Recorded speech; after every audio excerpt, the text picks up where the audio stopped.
Welcome to the Monetize Your Ministry podcast. And you get a chance to interact with them. To me, that's full-time ministry. I happy because tax without these is just like a feed. It brings in itself and then it opens. I want to provide content and things that are going to help change lives, and I simultaneously want to receive a blessing from that. Now here's your host, Kamon Hines. All right, welcome to a special episode of the Monetize Your Ministry podcast. You know, we look a little different today, right? We're on location.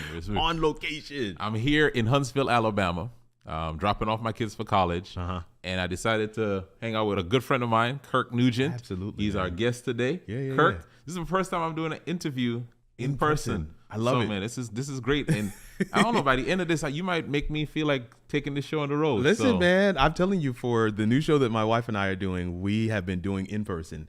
And somebody literally sent us a message. They were like, it was so good to see that they weren't in another square. Yeah. Right? It's like, we so many squares. I was like, oh, that's pretty dope. I didn't think about that. Yeah. But yeah, no, where possible. Because I love remote. But yeah. And Kirk is the reason why we're doing it this way is Kirk's story definitely connects with what we're going to be talking about in this episode of the Monetizing Ministry podcast. So before we get started, you know what to do. Make sure you subscribe to the podcast on YouTube or whatever podcasting platform you listen to podcasts on. And if you're a friend of someone who has an idea, who has some business that they're trying to start or grow, share this episode with them. Come on. You got to share it. If you're a friend of theirs, share it with them. If you're a friend. Yeah, that's right. So Kirk, we start off, we're going to talk about your journey and ministry and what you do. Yeah. But we like to start off with this question here. Give us a fun fact about yourself that people who even know you wouldn't know about you.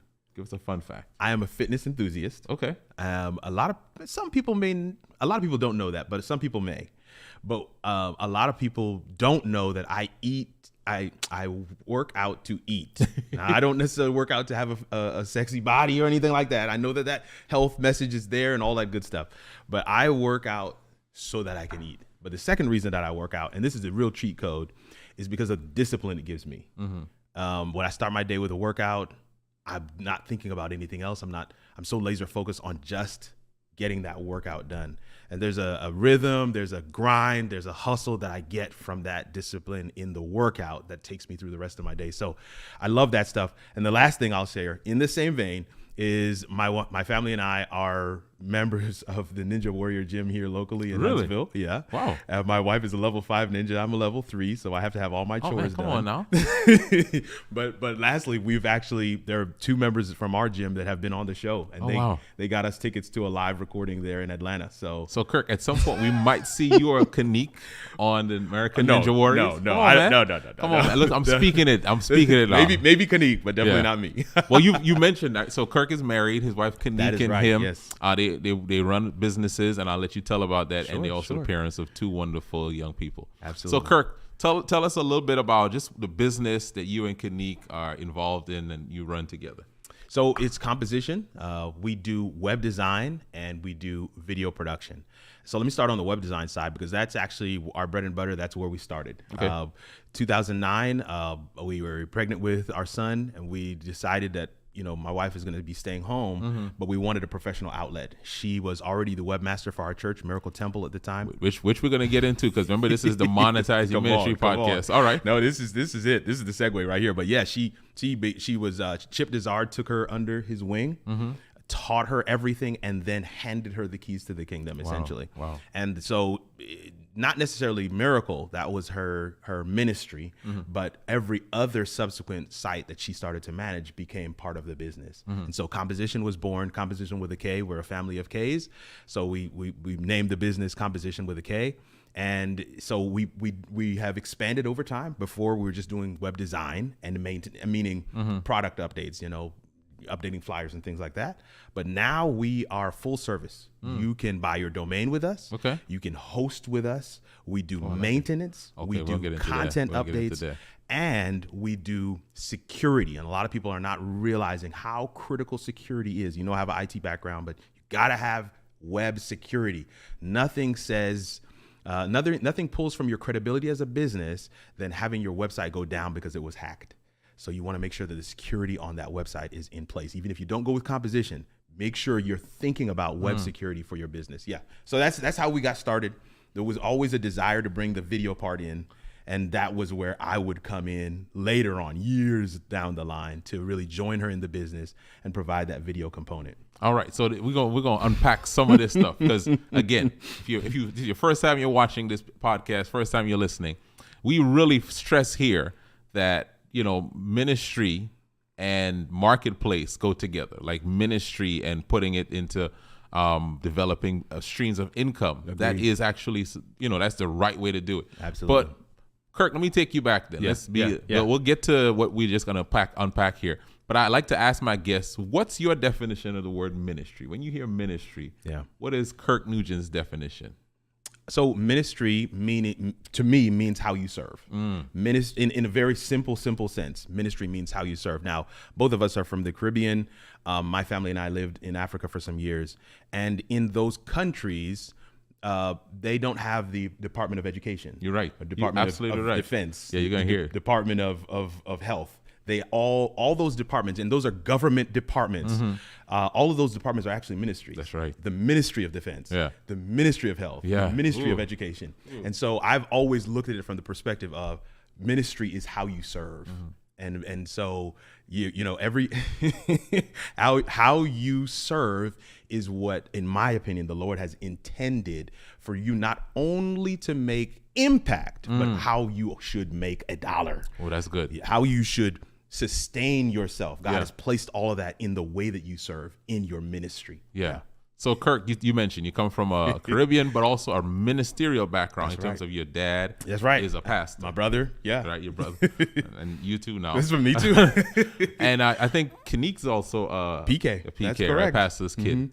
And so both of you have seen church work get up close and serving in the church.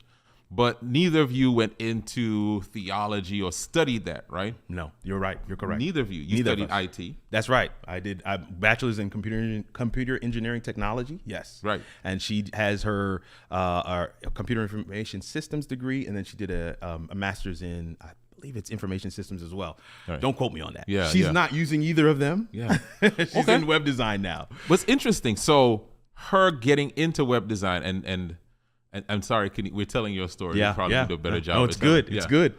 But her getting into web design came from a need that she saw within the church body that she was a part of. Absolutely. Right? Yeah. Talk about even you now. Like, how did you get into some of the things that you even started doing? Did that start off where you saw a need within the church world? Yeah, absolutely. So I've always had a desire and an interest in video and videography and specifically YouTube content creation. So I even did a fitness vlog back in the day. I've just recently unlisted those videos on my YouTube channel.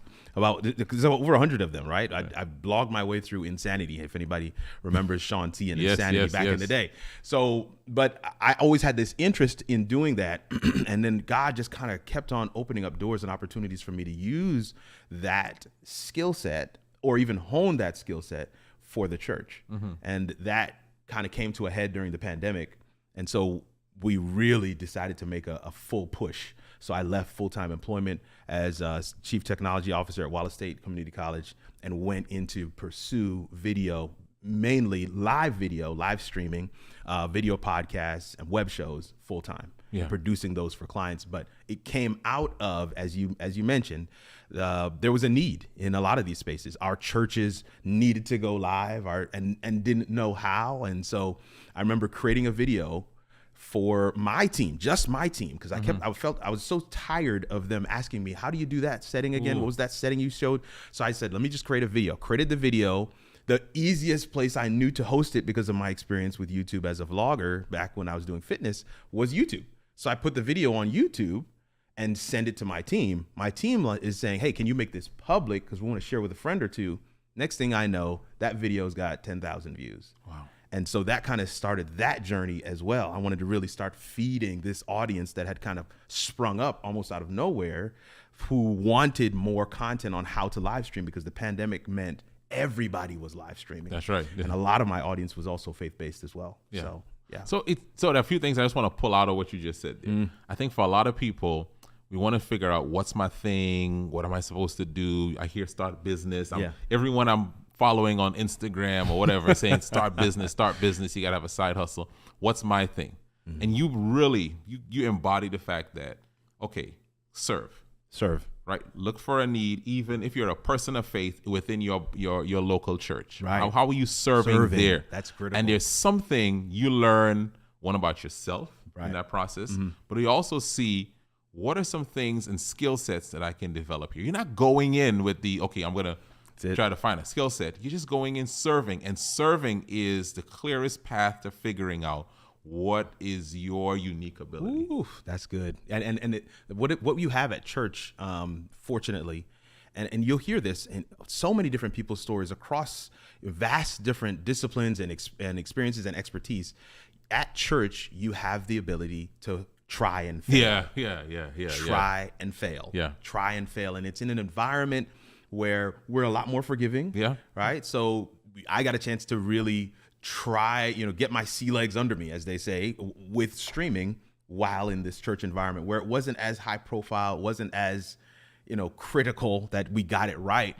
But what we developed, and myself and my team developed, was an excellence that literally started turning heads. It's a very small church, as you remember, the Bridge, and people would tune in from across the nation on a Sabbath to Sabbath basis. Well, let me ask you this. Have you ever gone back to look at some of the first absolutely. videos, or maybe even if Kanik can go back and find some of, because of course you update website. What do you think when you look back on some of the old stuff you did about the quality of that? Not the quality in terms of but like how it compares to where you're at now. I sometimes I am, you cringe. That's just a natural response. It's like, ooh, that was rough. But there are other times where I'm actually impressed. Because I recognize that I'm, there's an ingenuity, there's innovation, there is a creativity in what I was doing then, because I was a lot more free to just poke around and do. And there are things that I have actually when I go back and look at some of those, there are things that I'm like, I stopped doing that. That was actually really cool. I need to pull that back in. So it's a mixed bag in terms of that experience, but it is always, listen, athletes review film. I believe anybody that wants to be a high-performing individual needs to review film. Period, point blank, end of story. If you're not going back and looking at what you did prior, that's good. You aren't going to be able to make those tweaks so that you can get to the next level. Our guest today is Kirk Nugent with Komposition Media, and you're hearing him share. And if you are starting something and you recognize, you know what, I don't think it's all the way there. I don't have all the cameras, because as you're looking at our setup now, you may think, okay, I can't put out a video yet. I don't have the fancy camera. I don't have the mic in front of my. Look, you didn't have all these toys that are in front of us now, but you started. And I think if you didn't start, you would not have developed to where you are now. If you waited, you would have never got started. There's a thing I like to say when I'm on Amazon, is that your level of experience, your capacity to utilize the gear that you have, right, will only grow as you exhaust that gear.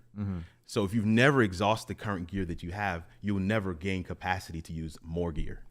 And so as people get out there and they're like, oh, I need to buy this. You actually don't know how to use them until you start to use them. And using them will determine, that's the determining factor. Like, I really don't need like this setup here is a very much stripped down version of what I have in my studio upstairs, because the way we wanted to do this particular set, we wanted it to feel like there's not a whole lot there. They turn on some lights. They're sitting at his dining room table. We wanted it to feel that way. But upstairs, there's mood. There's stuff in the ceiling. There's all kinds of stuff. But you realize, like, man, for this particular show, I may want it to look like this. For this particular show, I may need that. Or how do I implement these tools based on what I'm trying to get across? What's the experience going to be for the audience? There's a number of things, and you can only get to know those as you use them, right? That's good. Activity. Yeah. All right, Kirk. So there are two ways I want to go with this. Two lanes. I want to find out, when did you start charging people? And then I want to talk about how you moved out of the, let's call it, church world, because you mentioned Amazon, right? And so there are other companies you work with that are not faith-based organizations. Very true. So let's start with the charging, right? Yeah. doing stuff for free. You mentioned Kanique started with Miracle, their home church. Talk about the shift then to now start charging for something yet that you developed while serving in church. Was that a hard shift for you as a team? Yeah. And talk about how you overcame any obstacles there. There are two shifts that happened. So one is, of course, when Kanique made the shift, and then when I made the shift. When Kanique made the shift, I was still in full-time employment. I was still, our family finances were linked primarily to what I brought in. And so Kanique had the ability and the freedom and the latitude to say no. And I know that that's not everybody's story out there, but I encourage those that do have that latitude to exercise that ability of no. Because there are people who saw the Miracle Temple website at the time, wanted that level of quality, but they were unwilling to pay. And so her first client didn't come until, a little bit later on. She could have had clients. So she held on her price. Oh, yeah. She's like, this is going to be the price. Because for her, I do this at church as a ministry. I'm a stay-at-home mom. Anything else, it's got to be worth my while because my time is already. Ooh, that's good. My time is already spoken for. Yeah, it's not you paying me for that. You're paying me. I heard someone say this. You're paying this new mom to spend time away from this baby. You're pulling time from this baby. Yeah. Oh no, you've got to pay for that. And so she was laser focused on that. And yeah, the pricing has shifted and changed over the years, but she had a price. And some people didn't think she should have a price at all. All right. But that was a transition. That made that transition smoother. Now, fast forward to when I left full-time employment to pursue providing these kinds of services for people full-time. There was something, I don't know how many others are out there that are like us, an entrepreneur family, meaning both my wife and I are working in the business. This is a whole different journey. That's a different podcast right there, too. A whole too. different journey, but I will say to you that had it not been the case, I probably would have waffled. I would have just done some things for free. I would have taken on pro bono clients. I would have waffled on the price. But because I knew that we no longer had a safety net. We no longer had a 9-to-5 that was paying us on a regular basis. What we brought in is what we were going to use to sustain life. I had to hold fast on those prices. In fact, there's so many lessons that I've learned. It's the entrepreneur life. I believe everyone should at least dabble in it for a little bit of time. There's something special and unique and spiritual. Yeah, it's faith building. It's faith building, man. Sometimes somebody would book a call with me and I'm like, how in the world did they get in touch? And I just know that it's nothing but the Lord. And when you have that kind of recognition, you approach the work differently. You want to put your best foot forward. And you just kind of recognize while I have these skills and I have this way of serving and God is opening up opportunities for me to be able to serve more. He ultimately is the ultimate plug, right? That's where the sustenance comes from. That's where these clients are coming from. And so, yes, I want to serve them well, but I want to make sure that what I'm giving them is commensurate with what they're paying. So you said God is the ultimate plug. I like the ultimate plug. But it almost, as I hear you say this, so it's an act of faith to hold your price. It's an act of faith. It's an act of faith to not be desperate to Yeah. just give away what God has given you, you developed for free when you had a price, right? Yeah. Because saying no, sometimes we're operating in doubt. That's it. I'm not going to get another person, so let me just, it's 500, give me for 50. Yeah. There's no, faith is like, if God is my ultimate plug, Yeah. and this person says no, There's something God, else. there's another yes coming. Yeah, I subscribe to the belief that it's the farm to market mentality, in that what we've created here at home, what I've been in the lab fine tuning and leveling up in terms of my skill set, so that I can provide you this polished product, is what I'm bringing to market. So I'm at home as a farmer. I plant that seed. I nurture that seed. Yeah. I grow that seed. I like that. Come on. And now I've reaped the fruit and I'm bringing it to market. Yeah. And sometimes that fruit looks like corn. And sometimes that fruit looks like an apple. Yeah. Sometimes that fruit might look different, but the premise is the same. And the process that I had to go through, each fruit is different. And so your charge, your price, what you're paying for is for that entire process. Wow, that's good. Yeah. That's good. All right, Kirk. So church, you start off in the church. How do you branch out, right? Because a lot of us think ministry, so my stuff, maybe the church people like it, right? Because they like anything. Right? But the businesses, right? You mentioned Amazon. How do I now move? How did you move out from beyond just faith-based organizations to other businesses?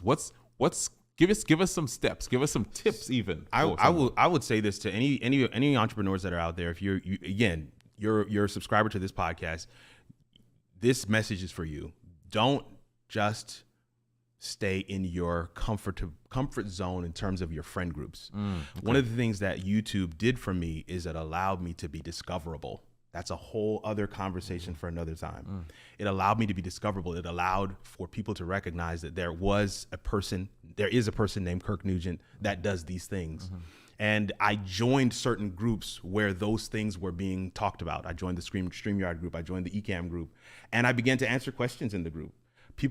I joined both of those groups in particular. I joined several others. Those are Facebook groups. But I joined those groups based on someone sharing my video in the group because it answered a question in the group. Wow. So I began to be able to get familiar with other people who are in the industry, my industry. They weren't necessarily faith-based. They're not necessarily in the church. They have belief systems of their own, but neither here nor there. We were bonded around the fact that we're both into this particular thing. And once that happened for me, I began to realize this is a whole other world of opportunities out here to be able to use this gift for me to be able to serve at a larger scale than I would ever have been able to do if I stayed within the church. I think that a lot of us mission-minded, ministry-minded entrepreneurs, right? Godpreneurs, if you want to use that term, are suffer from the desire to stay right within our faith community. Why? It's because it feels safe. It's safe there. It's these people are people kind. But what I've come to realize is that a person of faith, a Christian, holds qualities of integrity and honesty and being a person of their word. So those are qualities that are transferable in the business space. Absolutely. And those are qualities, let me be clear, businesses look for. Absolutely. Oh, you're a person of faith. It's your advantage. Boom, let me check this box. Because they recognize you're going to comport yourself in a way that is above the standard that they will set for you. And so that is in and of itself your own cheat code. Find the groups, the spaces where your tribe exists, both the tribe you're serving and the tribe that's like you. And you can begin to hang out with those people, understand some of the things that they do, let them understand some of the things that you do. And it really exposes you, opens you up to a world of opportunities. It was friends in those groups that said to me, man, why aren't you on Amazon? Your approach to live shopping is totally different than anything I've ever heard before, because I believe that it's never live shopping. I believe it's live solving. Everything that you would buy that I have is because it solved the problem for me. So it's actually not live shopping. That's my approach. So when I share with somebody, hey, here's the Stream Deck, and this enables me to run this entire podcast without having to stand at the producer desk, without needing a producer, that solves the problem. That's right. And now somebody's willing to buy it. So that whole concept and that idea, those are things that people were able to call out of me. You would be good on Amazon. Really? Then I tried it. And then lo and behold, I was good on Amazon. Yeah. So those are things that I think that the exposure piece, I get a chance to mentor a lot of young guys, which I also recommend highly. If you're not mentoring, if you're not bringing somebody up behind you, you're doing the world a disservice. But when I talk to them, I tell them, especially at their ages, 19, 20, 21, 22, collect experiences like playing cards. Collect experiences like rare coins. Collect experiences because you just don't know what you don't know. You don't know that you don't like that thing until you've done it. You don't know that you like that place until you've gone there. You don't know you don't like that food until you've eaten it. Collect experiences. Those people who have a Rolodex of experiences have a lot to share, a lot of value to add whenever they're engaging with other people. That's good. And that's, I've seen you live that out in your life, move to South Africa, like this, that's your life. Yeah. Now let's talk about this. Monetizing, right? Monetizing. So you monetize through service, right? People are paying you for the expertise, the service that you provide, right? That's right. What are other ways that you have monetized this ministry, this gift, this expertise?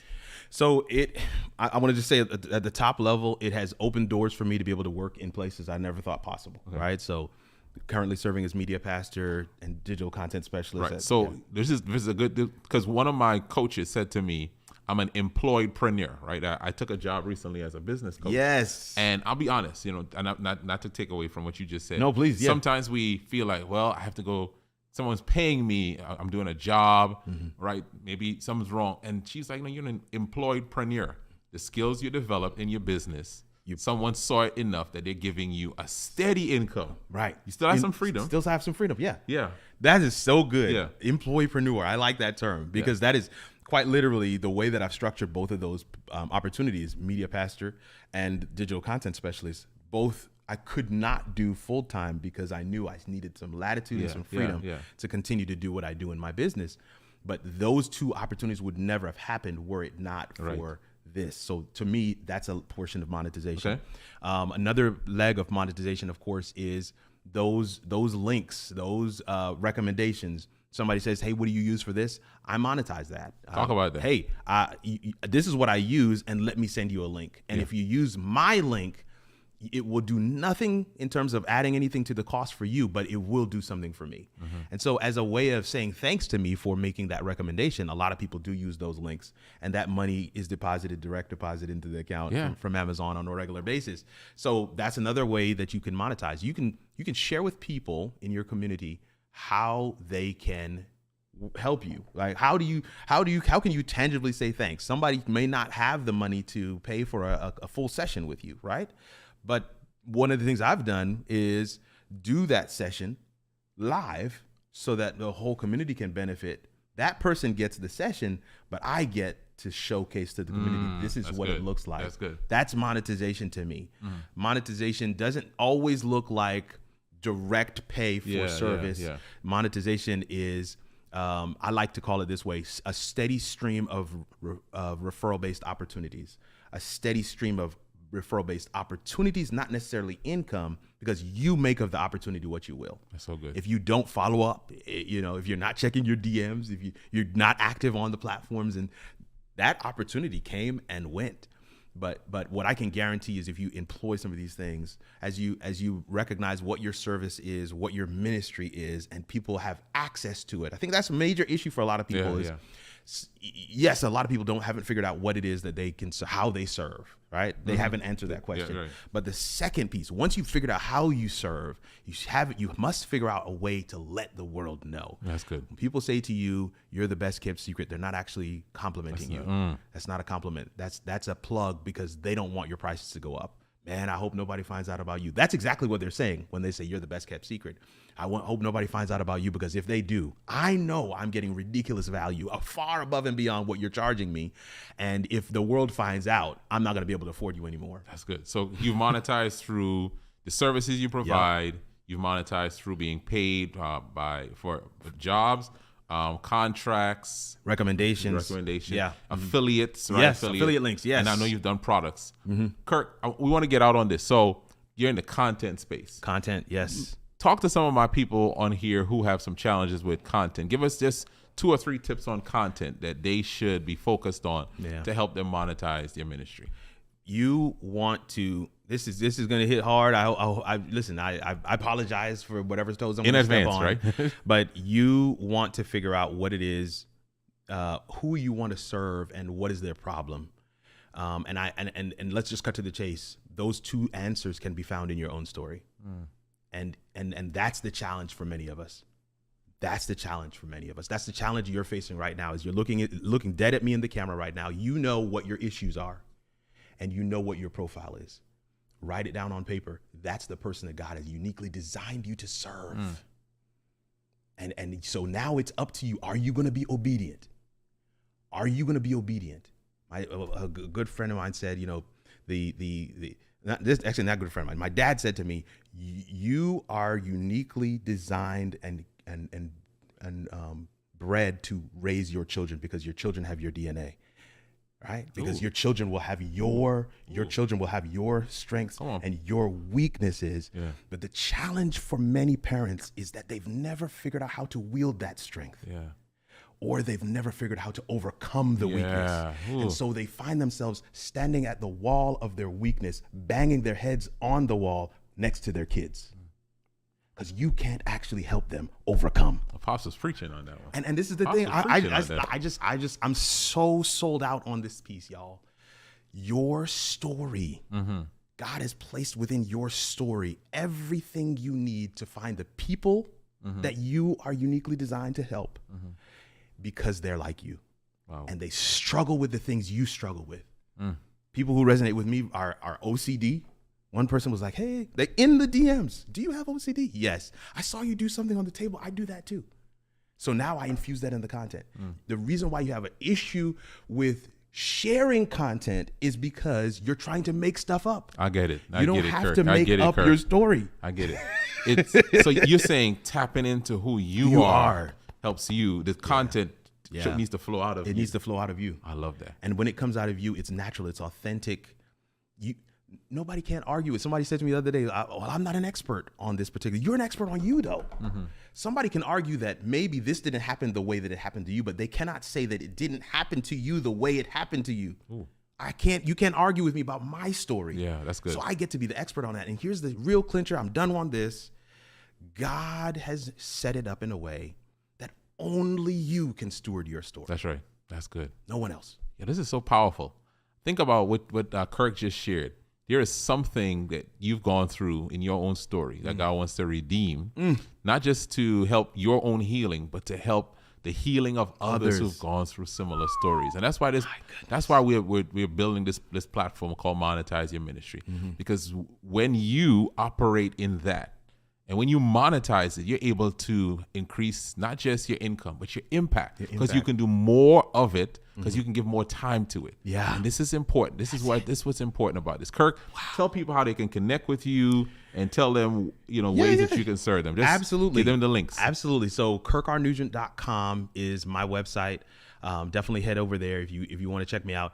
kirkrnugent.com/card will get you to my digital card, and that will there's all kinds of things on there. There's some of my courses that are on there. There's my ebook that's on there, and of course some products. Yeah. And then of course even to book a session, right?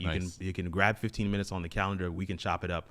But one of the things I want to say, especially to those who are subscribers of this particular platform, the fact that you're watching still right now means that you know what that thing is in the back of your mind that God has placed on your heart that you need to bring to life. Yeah.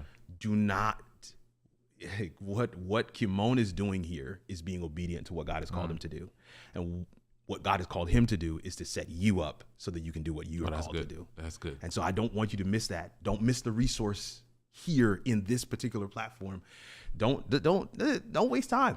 Somebody, I always find it interesting.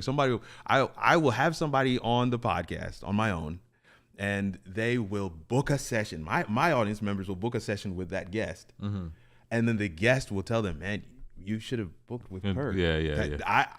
I do what I do from a content perspective, but what Kimon does is he helps people to bring ideas to life. Yeah, I love it. And I want to make sure you guys catch that. Man, I appreciate it. No, man. That's what it's about. Thank you, my brother. Thank you. Listen, you heard it here. You have some ideas. God has put some stuff in you. Your ministry belongs in the marketplace. Go take and bring your ideas to life. Thank you for listening to the Monetize Your Ministry podcast with Kimon Hines. For more information, visit our website at www.monetizeyourministrypodcast.com. That's www.monetizeyourministrypodcast.com. Find us on YouTube, Spotify, and Apple Podcasts. Please share this episode with someone who needs it. Let's increase our income and impact.